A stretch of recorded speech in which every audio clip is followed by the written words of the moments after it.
ओम शांति। आज 4 अगस्त 2025। Self progress के लिए 3 मेन पॉइंट्स। पॉइंट नंबर 1 है विकारों का अंश समाप्त करने के लिए निरंतर अंतर्मुखी रहने का पुरुषार्थ करो। अंतर्मुख अर्थात सेकंड में शरीर से डिटैच। परमात्मा हमें पावन बनाने के लिए इस धरा पर आए हैं।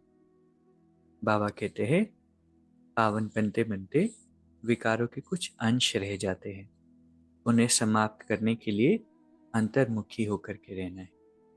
अंतर्मुखी मतलब 1 सेकंड में शरीर से डिटैच हम हो जाए। जब बाहर से हम चाहनाएं रखते हैं, इच्छाएं रखते हैं, तो फिर अंतर्मुखी हो नहीं पाते, क्योंकि समझते हैं बाहर से ही हमें सुख मिलेगा, चाहे व्यक्ति हो, चाहे वातावरण हो, चाहे साधन हो। लेकिन अंतर्मुखी होना ही मतलब कि रियलाइज करना कि सुख बाहर से नहीं मिल सकता। सुख हम अंतर्मुखता से अनुभव कर सकते हैं। और जब अंतर्मुखी होंगे तो ऑटोमेटिकली विकारों के अंश समाप्त हो जाएंगे। दूसरा पॉइंट है मनसा शक्ति के अनुभव द्वारा विशाल कार्य में सदा सहयोगी भव। बाबा कहते प्रकृति को, आज के समय की आत्माओं को वाइब्रेशन से परिवर्तन करना, तथा आज का जो वायुमंडल है, वाइब्रेशंस है, इसमें स्वयं को सेफ रखना, अन्य आत्माओं को सहयोग देना, इन सब कार्यों के लिए मनसा शक्ति की आवश्यकता है। मनसा शक्ति द्वारा ही स्वयं की अंत सुहानी होगी। मनसा शक्ति का मतलब क्या है? श्रेष्ठ संकल्प। एक परमात्मा के साथ लाइन क्लियर। जब ऐसा अनुभव होगा तब हम मनसा सेवा कर पाएंगे। तो चाहे दुनिया की सोल्स है, चाहे प्रकृति है, सबको वाइब्रेशंस कैसे दे सकते हैं? मनसा शक्ति के द्वारा। तीसरा पॉइंट है निर्भयता और नम्रता ही योगी व ज्ञानी आत्मा का स्वरूप है। हम ज्ञान और योग दोनों ही लगाते हैं। ज्ञान सुनते हैं, योग लगाते हैं। कैसे पता पड़ेगा कि ज्ञान योग हमारा ठीक चल रहा है कि नहीं? हमारे अंदर निर्भयता भी होगी। लेकिन निर्भयता होने का मतलब ये नहीं कि हम एग्रेसिव हो जाए, क्रोध करें। निर्भयता के साथ साथ नम्रता का बैलेंस होगा। डरते भी नहीं है किसी से, लेकिन साथ में पोलाइट भी है, नम्र भी है। तो कितना अच्छा कॉम्बिनेशन है ना।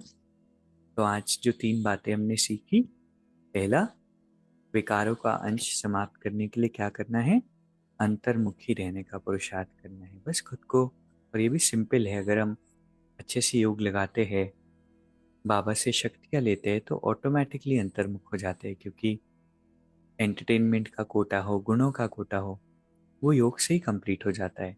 बाहर साधनों की, किसी व्यक्ति के एप्रिसिएशन की, किसी के प्रेजेंस की आवश्यकता नहीं होती।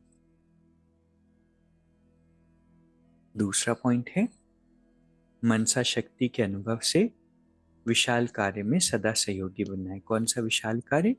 इस प्रकृति को, आज के समय की सोल्स को वाइब्रेशंस देना, ऐसा जो एटमॉस्फेयर है, वायुमंडल है, और साथ में इस वाइब्रेशन से अपने आप को सेफ रखना, सभी आत्माओं को सहयोग देना। कैसे हो सकता है? मनसा शक्ति से।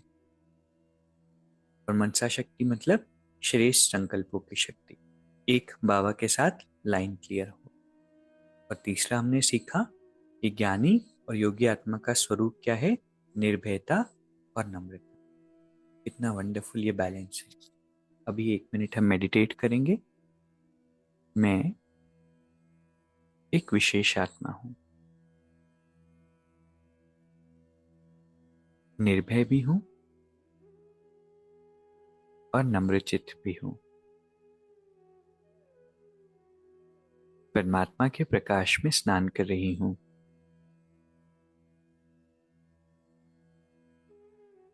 अंदर की सारी इम्प्योरिटीज समाप्त हो रही है।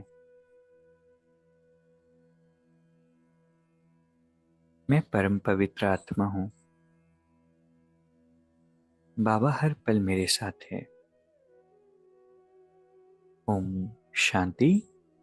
शुक्रिया, शुक्रिया।